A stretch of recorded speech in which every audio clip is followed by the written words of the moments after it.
உங்க கூடவே இருந்துட்டு, உங்க வெற்றிய பார்த்து உள்ளுக்குள்ளேயே பொறாமையில வெந்துட்டு இருக்கிறவங்கள கண்டுபிடிக்கிறது இந்த காலத்துல ஒரு முக்கியமான சர்வைவல் ஸ்ட்ராட்டஜி. பழைய காலத்துல பொறாமப்பட்டா நேருக்கு நேர் திட்டுவாங்க, இல்லனா கோபப்படுவாங்க. ஆனா இப்போ அப்படி இல்ல. இந்த மாடர்ன் ஜெலசி ரொம்ப சைலண்ட், ரொம்ப ஸ்னீக்கி. அது அழகான சிரிப்புக்கும் போலியான சப்போர்ட்டுக்கும் பின்னாடி ரொம்ப பத்திரமா ஒளிஞ்சிருக்கு. உங்க மென்டல் பீஸையும் உங்க சோஷியல் சர்க்கிளையும் பாதுகாக்கிறது உங்க வளர்ச்சிக்கு ரொம்ப முக்கியம். ஏன்னா இந்த ஹிடன் ஜெலசி ஒரு சைக்கலாஜிக்கல் நோய். யார் முன்னாடி இருக்கும்போது உங்க எனர்ஜி குறையுதுன்னு நீங்க கவனிச்சாலே யார் உண்மையானவங்கன்னு ஈஸியா தெரிஞ்சிடும். இதோட முதல் அறிகுறி எப்ப தெரியுமா ஆரம்பிக்கும்? உங்க கனவு நிஜமாக தொடங்கும்போது தான் அவங்க நிஜமான முகம் வெளியே வரும். அறிகுறி 1. வெறும் பேச்சுக்கு ஆதரவு, முயற்சிக்கு மௌனம். முதல் அறிகுறி என்ன தெரியுமா? Support for potential versus silence for progress. நீங்க ஒரு விஷயத்த வெறும் பேச்சாவோ இல்ல ஒரு ஐடியாவாவோ சொல்லும்போது அது யாருக்கும் பயத்தை தராது. ஆனா அந்த ஐடியா எப்போ ஒரு செயலா மாறுதோ அப்போதான் பொறாமைக்காரங்களோட நிஜமுகம் வெளியே வரும். இங்கே ஒரு சின்ன சோ வாட் அனாலிசிஸ் பண்ணி பார்த்தோம்னா ஒரு உண்மை புரியும். நீங்க முன்னேற ஆரம்பிக்கும்போது அவங்க செய்யாத ஒரு விஷயத்த நீங்க செய்றீங்க. உங்க வெற்றி அவங்களோட சோம்பேறித்தனத்தை அவங்களுக்கே கண்ணாடி போட்டு காட்டுற மாதிரி இருக்கும். அதனால அவங்களுக்கு ஒரு விதமான செல்ஃப் எஸ்டீம் பயம் வந்துடும். இதை ஒரு சின்ன கம்பேரிசன் பண்ணி பார்ப்போம். பிளான் பண்ணும்போது, அதாவது பிளானிங் ஃபேஸ்ல சூப்பர் ஐடியா மச்சான், கண்டிப்பா பண்ணு, உன்னால முடியும் அப்படின்னு உங்களை பயங்கரமா உசுப்பேத்துவாங்க. ஏன்னா இது வெறும் வார்த்தை தானே, இதனால அவங்களுக்கு எந்த பாதிப்பும் இல்ல. ஆனா நீங்க நிஜமாவே அந்த பிசினஸ் ஆரம்பிச்சாலோ இல்ல முதலடியை எடுத்து வச்சாலோ திடீர்னு அந்த ஹைப் காணாம போயிடும். எந்த ஒரு வாழ்த்தும் அவங்க கிட்ட இருந்து வராது. ஒரு சின்ன உதாரணம் சொல்றேன் கேளுங்க. நீங்க நல்லா பாடுவீங்கன்னு தெரிஞ்சதும் நீ ஒரு பாட்டு போட்டியில கலந்துக்கோன்னு அவங்க தான் முதல்ல சொல்லுவாங்க. ஆனா நீங்க உண்மையிலேயே அந்த போட்டியில ஜெயிச்சு அடுத்த ரவுண்டுக்கு போகும்போது அவங்க கிட்ட ஒரு கோல்டு சைலன்ஸ், அதாவது ஒரு மௌனம் மட்டும்தான் இருக்கும். ஏன்னா உங்க முன்னேற்றம் அவங்களுக்குள்ள ஒரு நடுக்கத்தை தருது. ஞாபகம் வச்சுக்கோங்க, நிஜமான நண்பர்கள் நீங்க பிளான் பண்ணும்போதும் கொண்டாடுவாங்க, அதை செஞ்சு முடிக்கும் போதும் கூடவே நிப்பாங்க. அறிகுறி 2. உங்க தகவல்களை உங்களுக்கே எதிரா திருப்புறது. வெப்பனைசிங் இன்ஃபர்மேஷன். அடுத்த முக்கியமான விஷயம் இன்ஃபர்மேஷன் லீக். உங்க கூடவே இருப்பானுங்க, ஆனா உங்களை பத்தி தகவல்களை சேகரிக்க ஒரு டிடெக்டிவ் வேலை பார்ப்பானுங்க. சிலர் உங்களை பத்தி துருவி துருவி விசாரிப்பாங்க. அது அக்கறையால இல்ல, உங்களை வீழ்த்துவதற்கான ஆம்யூனிஷன், அதாவது ஆயுதங்களை சேகரிக்கிறதுக்காக தான்.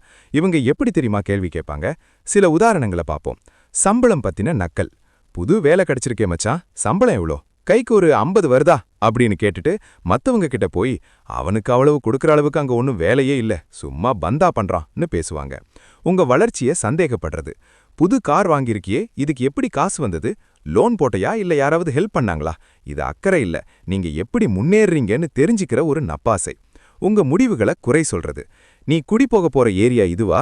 அங்கெல்லாம் வசதியே இருக்காது, ரொம்ப மோசம்னு சொல்லுவாங்க. ஆனா உள்ளுக்குள்ள இவன் இவ்ளோ பெரிய இடத்துக்கு போயிட்டானே என்ற எரிச்சல் தான் அவங்களுக்கு இருக்கும். இந்த மாதிரி ஆளுகிட்ட நீங்க மனசை திறந்து பேசுறது அவங்களுக்கு நீங்க கொடுக்கிற ஒரு வல்னரபிலிட்டி, அதாவது ஒரு பலவீனம். உங்ககிட்ட எதையுமே ஷேர் பண்ண மாட்டாங்க, ஆனா உங்களை பத்தி மட்டும் எல்லாத்தையும் தெரிஞ்சுக்க துடிப்பாங்க. இதை எப்படி தெரியுமா கண்டுபிடிக்கலாம்? என்னைக்கு உங்களுடைய பிரைவேட் இன்ஃபர்மேஷன், அதாவது நீங்க ஒரு 4 செவத்துக்குள்ள பேசின விஷயம் 5வது மனுஷனுக்கு தெரியுதோ அன்னைக்கு அந்த லீக் யாருன்னு உங்களுக்கு புரிஞ்சிருக்கும். உங்க ரகசியங்களை யார்கிட்ட சொல்றீங்கங்கிறதுல ரொம்ப உஷாரா இருங்க. அறிகுறி 3. தனிமையில் பாராட்டு, சபையில் மௌனம். பொறாமைப்படுபவர்களுக்கு ஒரு பயம் இருக்கு. உங்களை பொதுவெளியில பாராட்டினா மத்தவங்களும் உங்களை மதிக்க ஆரம்பிச்சிடுவாங்கன்னு அவங்களோட ஸ்டேட்டஸ் குறைஞ்சிடும்னு நினைப்பாங்க.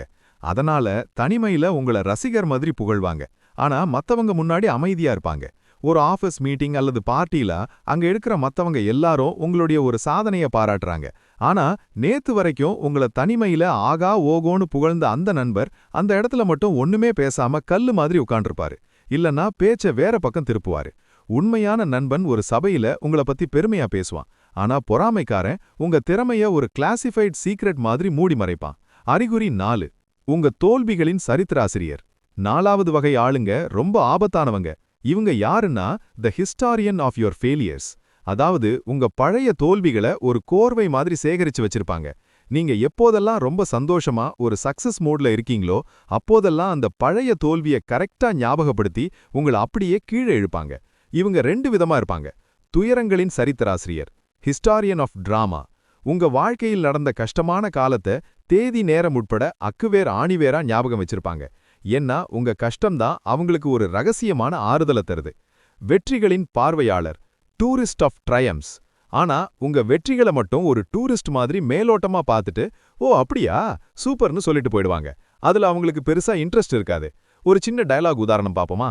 நீங்க மச்சான், நான் ஆரம்பிச்ச புது பிசினஸ் இப்ப நல்ல லாபத்துல போய்கிட்டு இருக்குடான்னு ரொம்ப எக்ஸைட்மெண்டா சொல்வீங்க. அவங்க சூப்பர், ஆனா ஞாபகம் இருக்கா 2 வருஷத்துக்கு முன்னாடி ஒரு பிசினஸ் ஆரம்பிச்சு அது படுதோல்வி அடைஞ்சதே, அதுவும் இதே மாசத்துல தானே நடந்துச்சு. அப்போ நீ எவ்வளவு கஷ்டப்பட்ட, அதெல்லாம் இப்ப மறந்துட்டியா? உங்க வெற்றியை விட அவங்களுக்கு உங்க தோல்வி தான் அதிக சந்தோஷத்தை தருதுங்கிறது இதுல இருந்தே தெரிஞ்சிடும். இவங்க கிட்ட இருந்து உங்க சந்தோஷத்தை பாதுகாக்கிறது ரொம்ப முக்கியம். அறிகுறி 5. வாய் பொய் சொல்லும், ஆனா அவங்க பாடி லாங்குவேஜ் பொய் சொல்லாது. நீங்க ஒரு கூட்டத்துல பாராட்டு வாங்கும்போது இல்ல மத்தவங்க உங்கள பத்தி பெருமையா பேசும்போது அந்த பொறாமைக்காரரோட உடம்பு ஒரு விதமான அசௌகரியத்தை வெளிக்காட்டும். ஏன்னா அவங்கள பொறுத்தவரை அட்டென்ஷன் அப்படிங்கிறது ஒரு லிமிடெட் ஸ்டாக் மாதிரி. அது உங்களுக்கு கிடைச்சா அவங்களுக்கு ஏதோ பெரிய நஷ்டம் ஏற்பட்ட மாதிரி, ஒரு சின்ன பையன் மாதிரி ஃபீல் பண்ணுவாங்க. நீங்க கவனிக்க வேண்டிய வாட்ச் லிஸ்ட் இதோ. சீட்ல இருக்க முடியாம நெளியறது. நீங்க பேச பேச அவங்களால ஒரு இடத்துல உட்கார முடியாது, அங்கிட்டும் இங்கிட்டும் நெளிவாங்க. கைகளை இறுக்கமா கட்டிக்கிறது. ஒரு விதமான டிஃபென்சிவ் மோட்ல கையை கட்டிக்கிட்டு முறப்பாங்க. திடீர்னு போன நோண்ட ஆரம்பிக்கிறது. உங்களை பாராட்டும் போது அதை வேடிக்கை பார்க்க பிடிக்காம சம்பந்தமே இல்லாம போன்ல எதையாவது நோண்டிக்கிட்டு இருப்பாங்க. மொக்க ஜோக் போடுறது. உங்களோட அந்த ஸ்பாட்லைட்டை உடைக்கிறதுக்காக நடுவுல புகுந்து ஏதாவது ஒரு மொக்க ஜோக்க போட்டு பேச்ச திசை திருப்புவாங்க. மொத்தத்துல மொத்தவங்க உங்களை பாராட்டும் போது அவங்களால நிம்மதியா மூச்சு கூட விட முடியாது. இந்த உடல் ரீதியான எரிச்சல் தான் அவங்க மனசோட உண்மையான வெளிப்பாடு. வாழ்க்கையில மேல போகணும்னு நினைக்கிற யாருமே இந்த 5 அறிகுறிகளை சாதாரணமா எடுத்துக்காதீங்க. ஏன்னா பொறாமை ஒருபோதும் ஐடி கார்டு மாட்டிக்கிட்டு வராது. அது நட்போட போர்வையில தான் வரும். ஒரு உண்மையான ரியல் சப்போர்ட்டர் எப்படி இருப்பாங்க தெரியுமா? நீங்க தனியா இருக்கும்போதும் சரி, 4 பேருக்கு மத்தியிலையும் சரி, உங்க வெற்றிய மனசார கொண்டாடுவாங்க. உங்க ரகசியங்களை என்னைக்குமே ஆயுதமா பயன்படுத்த மாட்டாங்க. உங்க வளர்றதுனால அவங்க மதிப்பு குறைஞ்சிடும்னு என்னைக்குமே நினைக்க மாட்டாங்க. கடைசியா ஒன்னு சொல்லிக்கிறேன், உங்களுடைய எனர்ஜியை பாதுகாத்துக்கோங்க.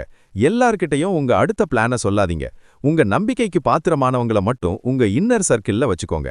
உங்கள ஒரு அச்சுறுத்தலா நினைக்காம உங்க வளர்ச்சியை பார்த்து சந்தோஷப்படுற மனிதர்களை சுத்தி வச்சுக்கிறதே உங்க வெற்றிக்கு ஒரு மிகப்பெரிய ஸ்ட்ராட்டஜி. அடுத்த ஒரு சூப்பர் வீடியோல உங்களை சந்திக்கிறேன்.